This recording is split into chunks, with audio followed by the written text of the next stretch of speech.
Um trabalho estruturado ele tem que ser feito. O que eu normalmente aconselho, se é no dia a dia uma situação que a gente vai acompanhar e são filhos, netos, pô, eu gosto disso aqui. Por exemplo, você tem um que vai bem no comercial, gosta de vender, gosta de comprar. Tem outro que vai bem no financeiro. Tem outro que já tem a cabeça do todo. Pô, de repente esse aí vai cuidar do bastão. Você tem empresas grandes, você pega uma Jacto da vida, quantas gerações. Tem exemplos no mercado, mas isso é estabelecer a governança. Ou parte da governança que vai determinar isso, assim, o quanto você tem, por exemplo, o que precisa de qualificação para cada sucessor para que ele sente naquela cadeira. Porque ali não é porque é filho, etc. É que o que manda é o que a empresa precisa, é o que a fazenda precisa. E como isso é bom que o Paulo falou agora. Você entendeu? Não é aquilo que você quer, o pai acha, aquilo que a empresa necessita. A função de diretor, a função de gerente, a função de chefe, a função de coordenador, qualquer que seja a terminologia, ela tem uma descrição de atividades, ela tem um rol de responsabilidades, ela às vezes aquela função é de um gestor de X pessoas que são coordenadas para aquela pessoa. E um dos melhores modelos, lógico que eu gosto muito do modelo como se diz, de você ser um modelo, na verdade você ser o exemplo. Liderança, por exemplo. Eu tinha fugido da palavra liderança. Liderar pelo exemplo. Liderar por imposição. Liderar porque realmente você já tem aquilo. Cara, pode dar certo, mas assim, há a probabilidade de realmente apresentar algum tipo de problema, porque às vezes aquela pessoa não foi preparada para aquilo. E aí o que a gente precisa ter cuidado, porque às vezes você fala assim, pô, mas o filho... Pô, cara, às vezes o filho não tem culpa. Às vezes acontece, pô, o filho... você vai ser isso. E aí às vezes o cara não quer, mas às vezes ele não tem coragem de falar pro pai. Às vezes, sabe, não foi instruído da forma que deveria, não teve um acompanhamento estrutural, entendeu? Não teve chance de se expressar. Ó, pai, eu gosto do campo, então eu vou ficar na fazenda. Uhum. Não, mas você tem que cuidar de tudo. Às vezes, a depender da situação, entendeu? O que eu vejo assim, você tem várias situações de sucessão em andamento.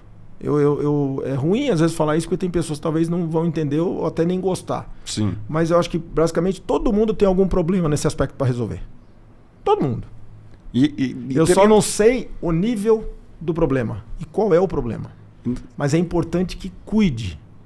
Porque alinhado à sucessão, que a gente aqui está falando muito de gestão e operacional, né? Só para eu não perder a linha aqui, não perca só a pergunta aí, Matheus. A gente gosta de falar dessas coisas, né? Mas assim, alinhado a isso, a sucessão operacional, o que você tem? Poxa, você tem a parte tributária, você tem os bens da família, você tem um patrimônio grande. Poxa vida, você tem que cuidar de tudo isso. E o que eu normalmente oriento a primeira geração que está ali, falo assim, quem que é a pessoa mais qualificada nesse momento para gerir esse processo? É você. Então, é o que eu falo, não adie, porque a gente entende que às vezes tem questões familiares, né, no meio disso tudo. Mas se você adiar, talvez você não tenha oportunidade de fazer da maneira que você gostaria que ficasse. Em termos de passar o bastão, em termos de proteção do teu patrimônio, distribuição, de participação, não sei, quer seja o modelo.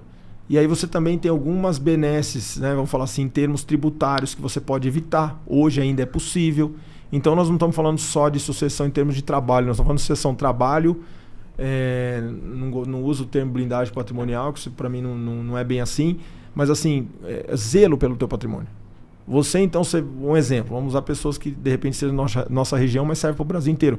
Quer dizer que você foi para lá, você teu sangue lá naquela terra, que se você conversar com todos, todo mundo sabe, e é mérito, e a gente sabe disso, todo mundo tem história. E aí quer dizer que por não cuidar dessa parte de sucessão, porque eventualmente você não quer mexer, para não causar um transtorno de família, algum desconforto, que é normal causar. É ruim, mas é normal. Aí você larga tudo. A Deus dará, eu falo assim, sem planejamento tributário, sem planejamento sucessório, sem nada, não pode. Eu falo, e olha que a gente faz um trabalho nesse contexto todo, mais em cima do dia a dia. Porque às vezes, poxa, eu já acompanhei filho que tem 15 anos. Poxa, bacana, o menino foi lá, eu comecei a trabalhar com 16, pô, o menino tá lá já, fazendo trabalho de rua pro pai, não é que ele sentou lá e falou, você vai ser o dono disso aqui, não, fazendo um trabalho de rua, aprendendo como é que é mexer com o banco, ali pagando uma conta, coisa simples. Hoje é tudo digital, até isso atrapalhou um pouco. Antes a molecada tinha que pegar um boleto no banco. Mas assim, é um processo que ele tem que conhecer da base. Eu acho muito mais complexo quando você tem um líder que ele não conhece.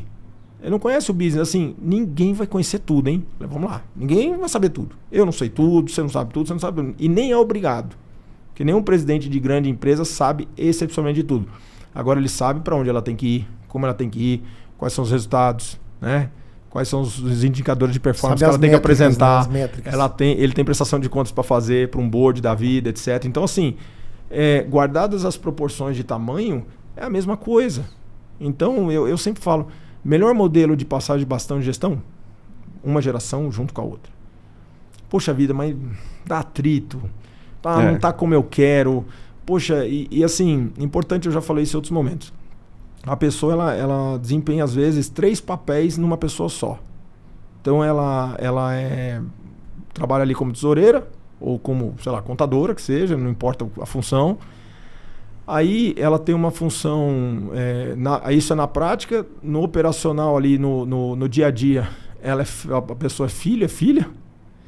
E quando tem que tomar alguma decisão pela fazenda toda, reúne a família, é um conselho. A mesma pessoa. E ela, às vezes, ela tem que tomar 3 posturas diferentes. No dia a dia, ela está ali numa postura, de repente, mais do pró-negócio dia a dia. Quando ela está pai e filha, é um relacionamento afetivo que não deveria se interligar em alguns momentos. E é natural que você trate assunto da fazenda em casa da fazenda, não sei o que, é natural. E aí tem um momento que fala assim, poxa, eu vou investir, vou comprar uma área, vou vender. E aí o pai, a mãe, vai consultar os filhos, o avô, não sei o que, vão sentar e falar, pô, eu vou vender, o que vocês acham, o que vocês querem, não querem. Aí é um conselho familiar mesmo que não formal, mas ele está ali constituído. Então, eu costumo falar para aquele que quer adiar esse processo, mesmo que inicie pela parte operacional, que é onde a gente também pode auxiliar, né?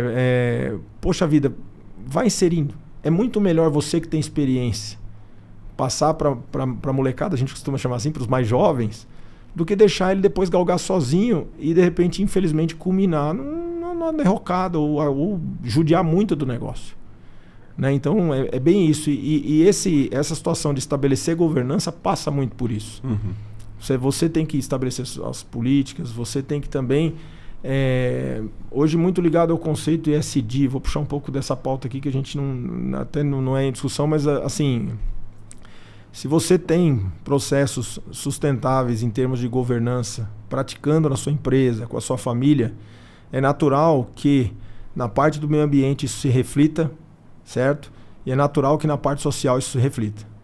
Se você na prática tiver a governança operando, cuidando, zelando da maneira que ela tem que fazer, né? Com o compliance, ou quer seja tratando de pessoas, tratando de processos, você vai ter um engajamento dos seus colaboradores de uma forma natural, porque esse conceito veio para ficar. Então, de uma maneira mais abrangente, vamos falar assim, se você trabalha numa empresa que ela tem a governança funcionando, que ela, em consequência, respeita o meio ambiente, e também você tem a parte social que ela já contribui não só com os colaboradores, mas também com a comunidade, vamos falar assim de modo geral, cara, é natural que isso aí, organicamente, a gestão decole.